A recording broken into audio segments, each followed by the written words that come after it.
Cette semaine à l'émission, les blindés sont en deuil de 2 des leurs, disparus trop tôt. Les forces armées canadiennes ont fait le point sur l'opération Impact en Irak. Et le NCSM Vancouver prête assistance aux forces néo-zélandaises après un séisme dévastateur.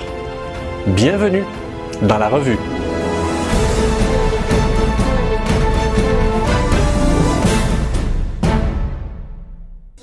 Le jour du souvenir venait à peine de se terminer quand un jeune vétéran de 27 ans, ancien membre du 12e régiment blindé du Canada, le caporal-chef à la retraite Simon Girard, s'est enlevé la vie dans le chalet familial.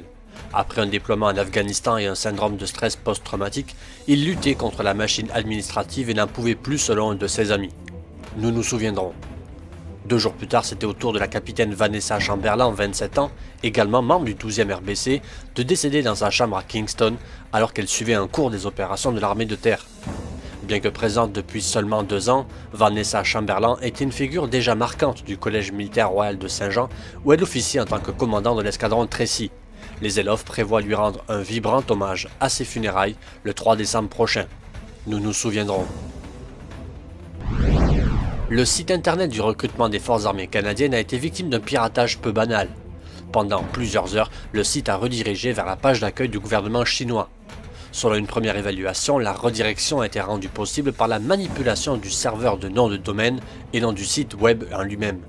Le ministère de la Défense précise qu'il n'y a aucune indication selon laquelle quelqu'un aurait pu avoir accès à des données sensibles. Si son nom circule pour le poste de directeur du renseignement national dans le nouveau gouvernement Trump, l'amiral Mike Rogers, actuel directeur de la NSA, fait face à l'hostilité du secrétaire à la Défense Ashton Carter et du directeur du renseignement national James Clapper. Raison invoquée, performance insuffisante. Que ce soit de la lutte pour la sécurité de l'information face à lui ou les manquements à la sécurité, les résultats ne seraient pas là. Le lieutenant-général Stephen Bowes, commandant du commandement des opérations interarmées du Canada, a annoncé que les forces irakiennes et la coalition ont repris 56% du territoire occupé par l'EI en Irak et qu'elles ont également libéré quelques 115 villes et villages occupés par le groupe djihadiste. L'hôpital de campagne de Rôle 2 à Erbil est enfin fonctionnel. Il comprend 2 salles d'opération avec leurs équipes, ainsi que des responsables du commandement et du contrôle, des médecins, des infirmiers, des techniciens médicaux, des techniciens en imagerie de laboratoire et de diagnostic, une équipe dentaire et un groupe complet de responsables du soutien. Malheureusement, un militaire est lui décédé en Jordanie. Alors qu'il travaillait à titre d'officier de liaison auprès du bureau de l'attaché de défense du Canada, le major Scott Foote a été retrouvé sans vie dans un gymnase militaire à Amman.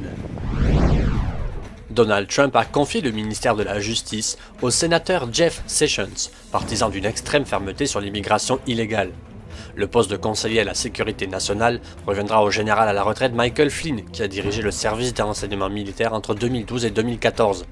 Enfin, la CIA sera pilotée par Mike Pompeo, qui avait été élu dans la vague d'arrivée au congrès du Tea Party, l'aile ultra-conservatrice du Parti républicain.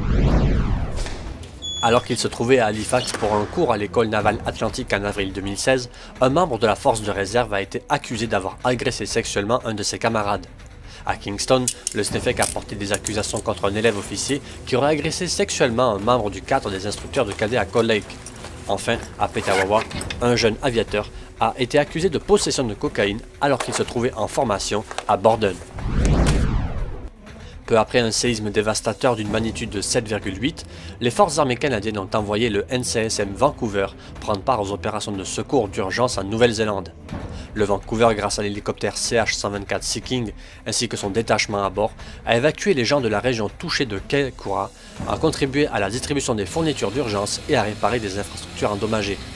Le navire était aux côtés des navires néo-zélandais HMNZS, TKA et Endeavour, du USS Samson ainsi que du navire australien de Sa Majesté HMS Darwin.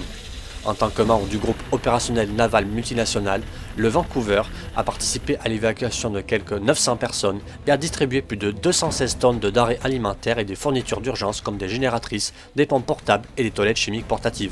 Voilà, merci d'avoir regardé cette revue de l'actualité de la semaine du lundi 14 au dimanche 20 novembre. Rendez-vous la semaine prochaine.